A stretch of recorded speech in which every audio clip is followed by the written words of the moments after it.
I should have yelled too.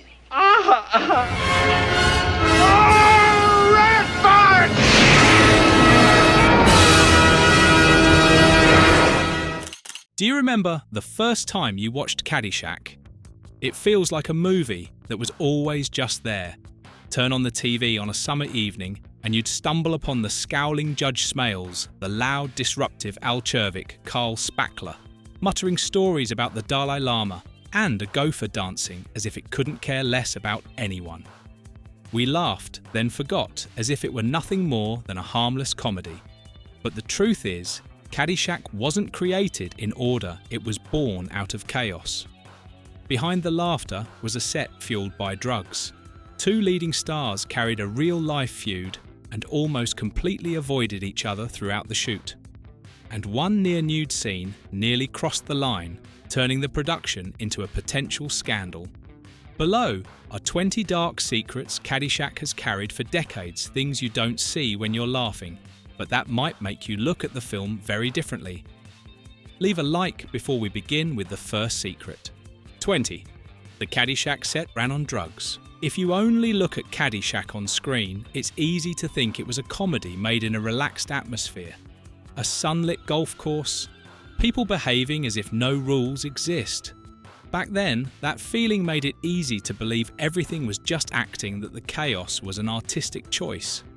Years later, when those involved began telling the truth, a stark reality emerged. The Caddyshack set functioned like a party that lasted for months. Cocaine, hard liquor, and illegal substances were everywhere, openly and without pretense. Sleepless nights followed one another. Some shooting days began before certain people had even come down from the night before. That atmosphere didn't just exist, it dictated how the film was made. Scenes sprang from spur-of-the-moment impulses. Dialogue was twisted on the spot. The script was shredded by recklessness. For some, it was a creative paradise, wild, uncontrolled, unpredictable. For others, it was a ticking time bomb. Rising tension among the stars combined with non-stop partying steadily eroded discipline on set. The schedule slipped further and further. Decisions were made in a haze. Studio executives watched from afar as a project drifted out of their control. Caddyshack wasn't just filmed in chaos, it was born from it. 19. Bill Murray and Chevy Chase, two stars who didn't want to share the frame. In our memory, Carl Spackler and Ty Webb seem to exist in the same comic universe. They talk. They cross paths. They represent two different kinds of irreverence in Caddyshack. But what few people know is that in real life, the two men behind them almost didn't want to stand in the same frame. The roots of this hostility weren't just ego. It began at Saturday Night Live, where Bill Murray was seen as the beloved successor, while Chevy Chase, after leaving the show, carried a sense of being replaced, of being forgotten. When they reunited on Caddyshack, they were no longer simply co-workers, but two comedy icons standing at opposite ends of the fame spectrum. The crew recognized this very early and began avoiding putting the two stars together.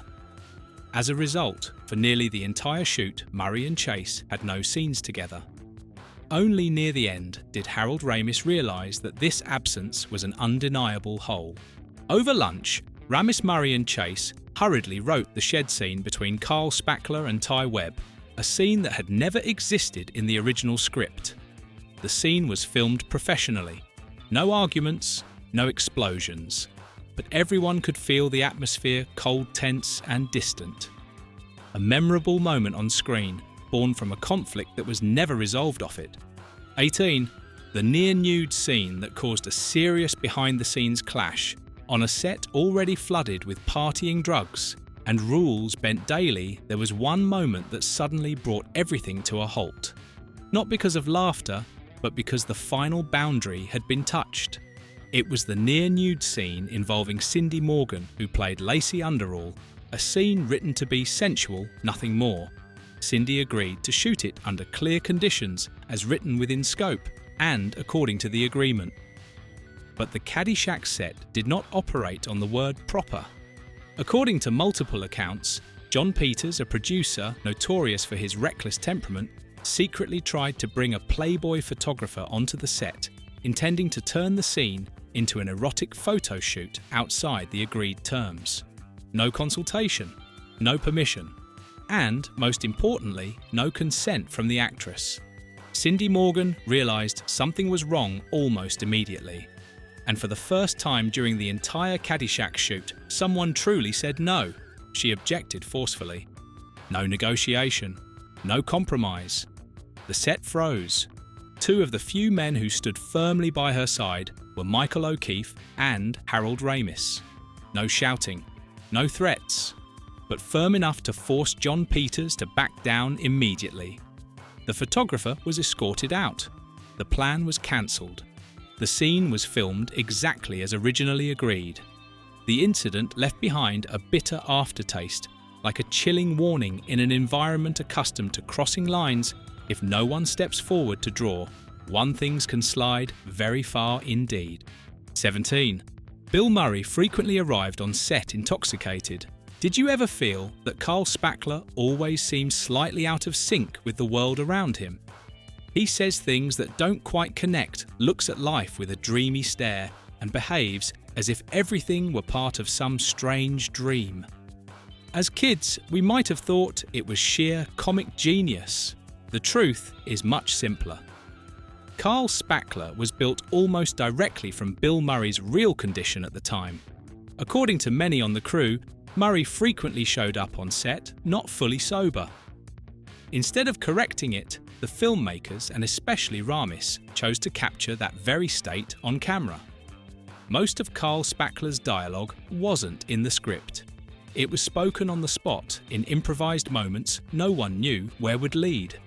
The Dalai Lama stories, the rambling monologues, the disconnected gaze all came from an actor drifting between real life and character.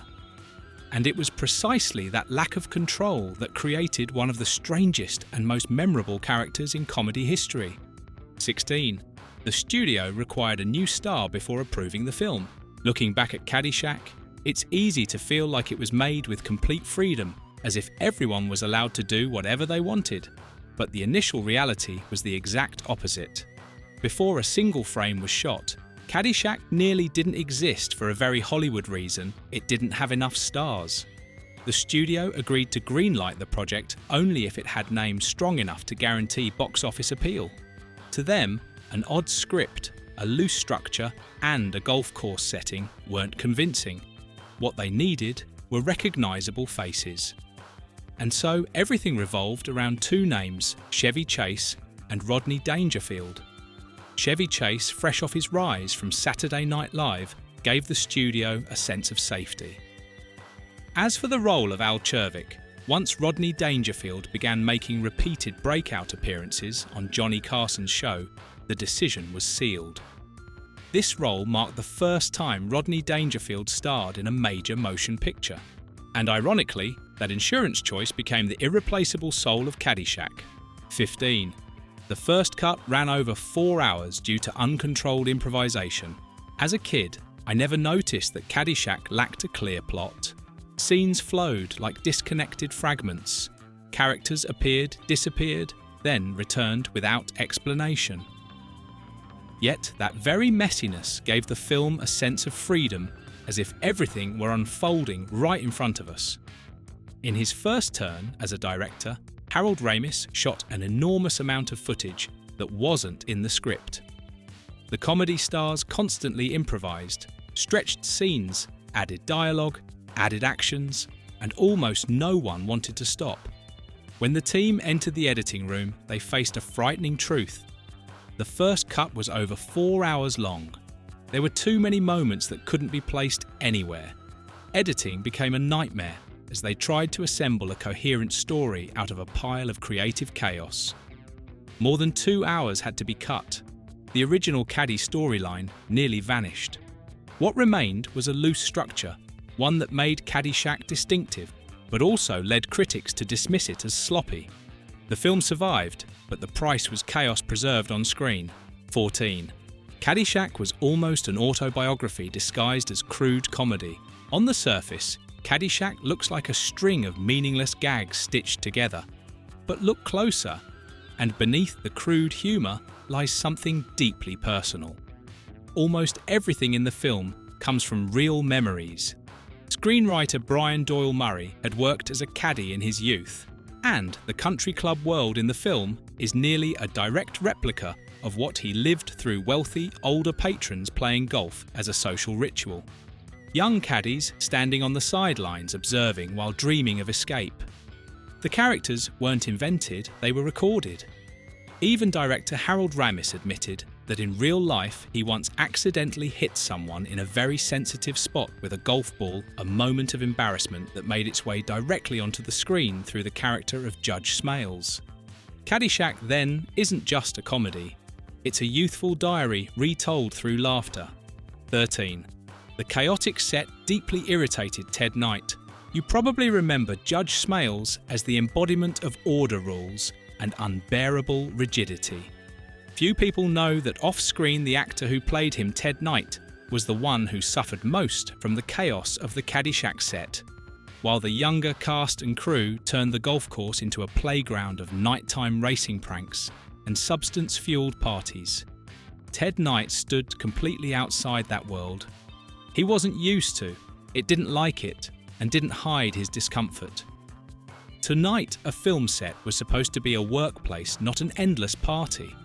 In later interviews, he admitted that enduring the noisy, undisciplined atmosphere was extremely difficult. Yet throughout the shoot, Knight remained impeccably professional. No arguments, no blow-ups, no walking off. That contrast, a man representing order placed in the middle of a lawless environment, ended up perfectly reflected in Judge Smales on screen. 12. The final explosion nearly became a real accident. For audiences, the exploding fairway at the end of Caddyshack is a harmless, exaggerated comic payoff. In real life, however, that scene came dangerously close to becoming a serious incident, quite literally. The explosion was filmed near Fort Lauderdale International Airport, and its scale was so large that a commercial aircraft passing overhead mistook it for a real accident. The pilot immediately reported it to air traffic control, fearing a crash or explosion on the ground. For a few brief minutes, the world outside the set reacted as if a disaster were unfolding. It didn't stop there. Multiple sources claim the production never clearly obtained permission from the golf course owners for the explosion. Instead, they allegedly distracted the owners with other activities while the shot was being carried out. It was a textbook example of how Caddyshack was made reckless, rushed, and only fully aware of the danger after the fact. Fortunately, no one was hurt. But in that moment, the line between comedy and real catastrophe had never been thinner. 11. Florida was chosen because it was cheap and the price was the weather. On screen, the golf course in Caddyshack looks calm, lush, and almost timeless. But achieving that image came at a very real cost for the production. Although the director wanted a Midwestern feel, Florida was chosen for a very practical reason: low cost. The filming location was Rolling Hills Country Club, now Grand Oaks, and the fall of 1979 was considered a stable time to shoot. In reality, it was anything but. Florida's brutal heat drained the cast physically. All-night partying compounded the exhaustion. The shooting schedule was repeatedly delayed. Then a major storm hit, flooding the set and forcing production to shut down entirely. After the storm passed, the aftermath was even more unsettling. The floors of the hotels where the crew stayed were covered in earthworms, a strange but very real consequence of Florida's environment. The cheaper location helped the film survive on paper, but in practice, it pushed Caddyshack deeper into exhaustion and loss of control, perfectly matching the chaos the film carried from beginning to end. 10. The gopher was originally just a minor character. In many people's memories, Caddyshack is inseparable from the gopher, sneaky, mischievous dancing, as if it knows it's mocking the entire film. Ironically, at the start, it almost didn't exist. The gopher was written to appear in just one scene, as a simple hand puppet, a throwaway gag. Only when the first cut was criticised for lacking structure and a central spine did the producers realise they needed something to hold the movie together. And out of that chaos, the the gopher was unexpectedly upgraded from a passing joke into the soul of the film Carl Spackler's eternal nemesis. Most of the gopher scenes were shot after principal photography had ended. Additional tunnels were dug. Edits were carefully planned to create the illusion that the gopher and the actors occupied the same space. A character born out of post-production patchwork, yet one that became an icon. That's the kind of magic that can only happen in a film like Caddyshack. 9. The Baby Ruth pool scene came from a real prank. For many viewers, the Baby Ruth pool scene is iconic.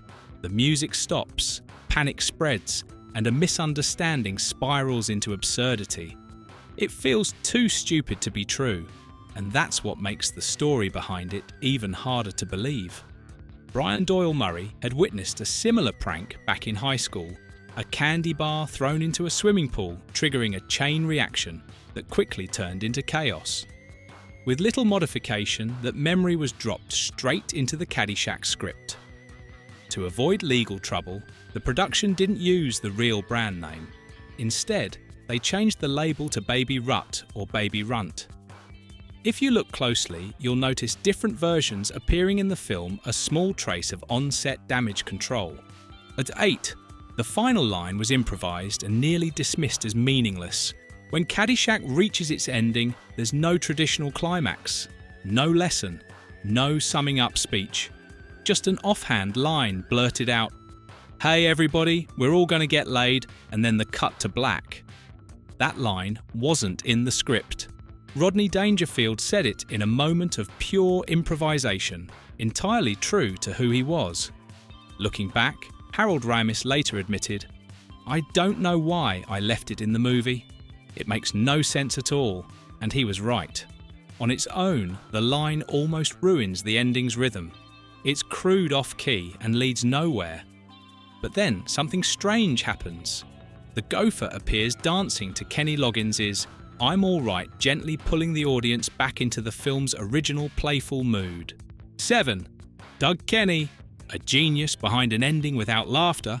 Amid all the chaos and laughter of Caddyshack, one name is often passed over too quickly: Doug Kenny. He was a co-writer, a co-founder of National Lampoon, and one of the sharpest comedic minds of his generation. But by the time Caddyshack was released in 1980, Kenny was no longer standing on solid ground. Negative reviews, personal disappointment, and a long battle with addiction had worn him down. On a trip to Hawaii with Chevy Chase, Kenny disappeared. Days later, his body was found at the base of a cliff. The death was ruled an accident. But for decades, those closest to him have believed it was suicide, a quiet ending for a man who had written so much laughter. 6. Caddyshack lived on beyond the screen. When Caddyshack ends, you might think the story closes with the gopher's dance. But for a film born of chaos, it was never going to disappear neatly. Years passed, the lines were still quoted, the characters still lived in memory, and then Caddyshack found a very strange way to return to real life. In 2001, Bill Murray and his brothers opened the Murray Brothers Caddyshack restaurant chain. Not a museum, not a movie theatre, but a place to eat, talk and laugh at the old jokes again. The menu was filled with familiar names: Noonan's, Nachos, Lum's, Hummus, like fragments of memory turned into food. The film no longer existed only on screen. It became a piece of cultural memory you could touch, eat and share with others. 5. Behind-the-scenes disputes that lasted for decades. For a film as chaotic as Caddyshack, perhaps the surprise isn't that it caused controversy, but that the controversies lasted so long. In 2011, production manager Rusty Lamarand filed a lawsuit against the filmmakers of the documentary Caddyshack: The Inside Story, seeking $6 million in damages. He claimed the film had defamed him by portraying him as a spy, someone who secretly reported all the on-set chaos back to the studio. If true, that role would have made him a symbol of betrayal within an already fragile collective. The lawsuit was ultimately settled out of court. No definitive ruling, no clear conclusion about who was right or wrong, but that in a way fits Caddyshack perfectly. Even decades later, the story behind the film still hangs unresolved with dark corners left unspoken. 4. The role of Al Czervik almost went to Don Rickles. When we think of Caddyshack, it's hard to imagine Al Czervik as anyone other than Rodney Dangerfield. The rudeness, the noise, the non-stop insults feel tailor-made for him. But history nearly took a different turn. Before Dangerfield was cast, the producers had their eyes on Don Rickles, a legend of insult comedy. Rickles was famous for verbally eviscerating his targets mercilessly and without apology. On paper, he was a perfect fit.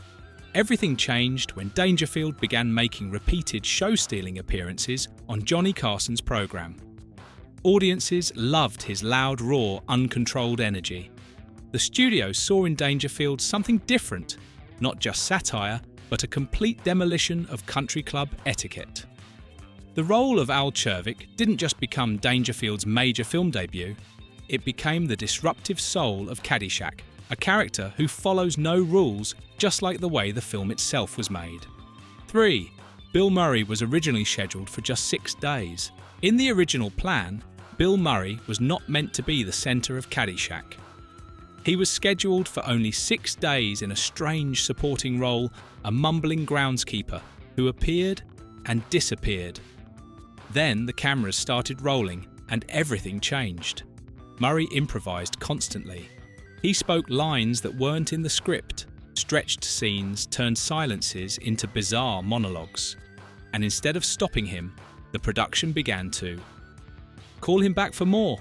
From New York, Murray was repeatedly pulled back to the Florida set, each time for a few more scenes, a few more ideas. Gradually, the role of spackler ballooned. Not by design, not by structure, simply because no one wanted to cut those moments. By the time the film was finished, Carl Spackler nearly dominated audience memory, even though he was never intended to. 2. The final farewell of Ted Knight and Elaine Aiken. Amid all the loud stories surrounding Caddyshack, some endings happened very quietly. Few people realise that this film was also the final screen appearance of 2 actors each in a very different way. For Ted Knight, Caddyshack closed the film career of an actor associated with order, decorum and authority. The role of Judge Smale's scowling, domineering and out of place in a collapsing world accidentally became a perfect farewell. For Elaine Aiken, Caddyshack was also her last appearance on screen. No scandal, no announcement. For both of them, Caddyshack wasn't just a strange project. It quietly, unexpectedly became the end point of an acting journey. 1. A massive success and a disastrous sequel. Despite all the behind-the-scenes chaos, Caddyshack achieved something few expected upon release: major box office success. The film earned over $60 million, became a cult classic, and was replayed, quoted, and kept alive in the memories of multiple generations. But that success also triggered a familiar Hollywood illusion that the magic could be repeated. In 1988, Caddyshack 2 was released and almost immediately became a disaster. Only Chevy Chase returned. No Bill Murray, no original spirit, no accidental chaos that had saved the first film. Harold Ramis, who wrote the original draft, bluntly called the sequel terrible. Audiences turned away. Critics showed no mercy. Caddyshack 2 quickly landed on lists of the worst comedy sequels in history. And perhaps that is Caddyshack's final lesson. Films born from chaos cannot be recreated by formula. They can only happen once. Years later, we can still laugh at the old lines, recognise the familiar faces of Carl Spackler, Al Czervik, or Judge Smales, and suddenly understand this: sometimes cinema isn't born from order, but from the collision of people who don't belong together. And it's those cracks that create an irreplaceable memory. What moment or line from the film left the strongest impression on you? Leave a comment below, and don't forget to like, share and subscribe to continue exploring the hidden stories behind Hollywood's golden age.